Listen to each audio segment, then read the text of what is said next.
Bonjour et bienvenue à patricknkalabaofficiel.com, toujours dans le chapitre 2 qui parle de base d'Excel, de ce tutoriel Excel facile à la pratique by Patrick. Alors ici, nous allons parler du quatrième point de ce chapitre qui parle de brève description des onglets.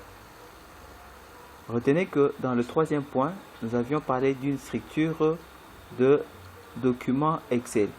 Et si vous n'avez pas une idée sur ça, je vous prie d'aller revoir la vidéo qui a parlé de cette structure du document Excel et vous en prendrez connaissance. Alors, qu'est-ce que vous devez savoir sur ce qui concerne les onglets? Vous devez savoir que pour ce qui est des onglets, on voit deux composants nécessaires pour Microsoft Excel, qui sont le feuille de calcul et les onglets qui se trouvent dans le ruban et qui contiennent des groupes de commandes qui sont souvent utilisés pour exécuter des actions.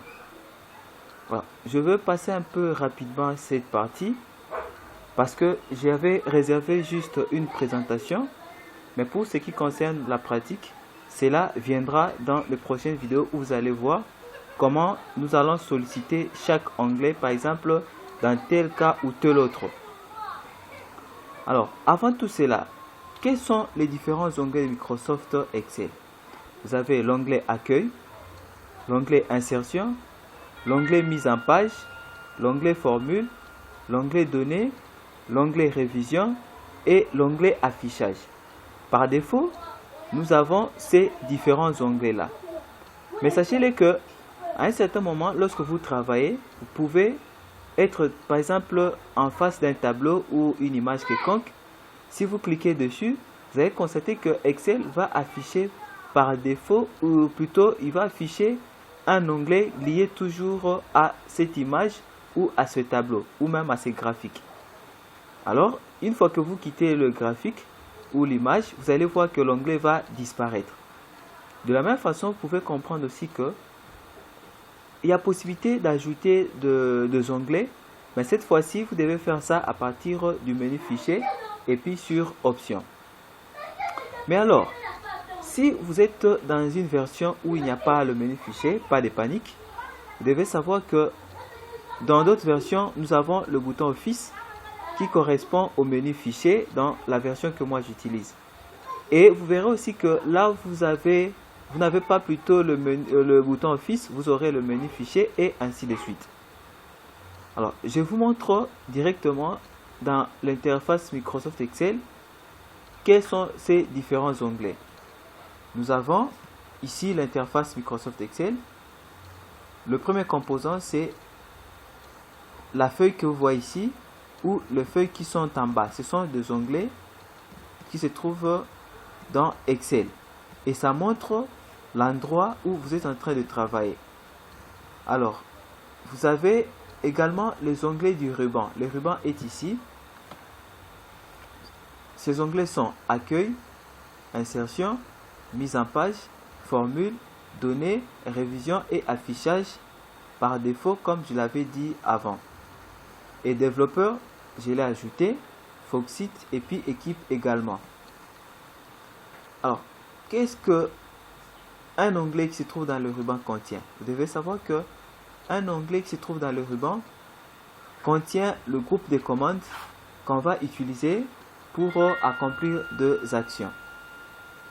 Par exemple, pour l'onglet Accueil, vous devez savoir que cet onglet contient des boutons de commande utilisés pour créer, mettre en forme et modifier une feuille de calcul. Et ces groupes de commandes sont presse-papier, police, alignement, nombre, style, cellule et édition. Pour certaines versions, vous allez voir que certains de ces groupes n'y figureront pas. Alors, si cela est le cas, vous devez savoir qu'il y aura toujours un groupe qui contiendra les commandes que vous désirez. L'onglet Insertion. Cet onglet contient des groupes de commandes pour insérer des images, des dessins, des tableaux, etc.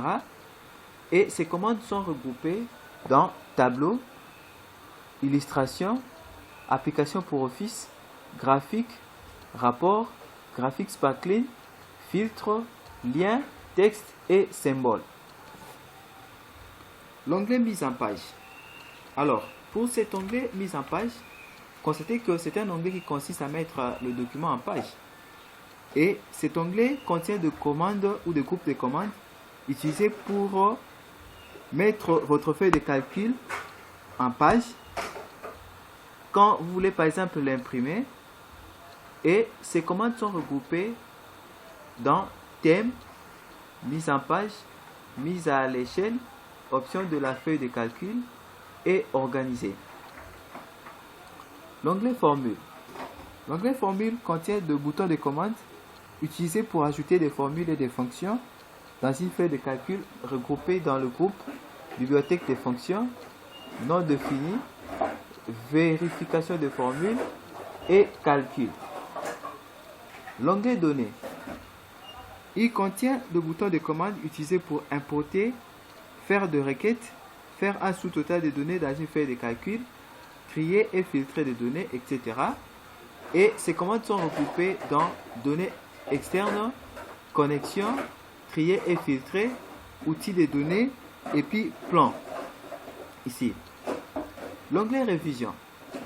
Cet onglet contient des boutons de commande utilisés pour vérifier, protéger et procéder au suivi de modification d'une feuille de calcul, regroupés dans vérification, langue, commentaire, modification.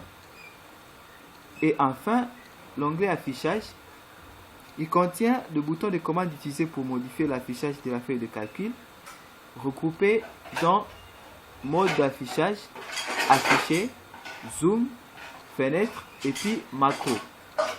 Alors, vous voyez que pour celui-ci que j'avais personnalisé, il y a aussi des groupes, code, complément, contrôle, etc. Cela signifie que chaque onglet contiendra des boutons de commande qui vont vous servir à exécuter des commandes dans une feuille ou dans un document Microsoft Excel. Alors, pour le reste, à nous revoir dans une autre vidéo où nous allons parler déjà d'un autre point qui fera objet du troisième chapitre de ce tutoriel, qui sera classeur et feuille de calcul. Alors, revoyez toujours la vidéo pour plus de maîtrise et n'hésitez pas de me contacter toujours sur ma page Facebook patricknicalabofficiel.com ou au numéro qui est ici uniquement pour WhatsApp, et je vous dis à la prochaine vidéo.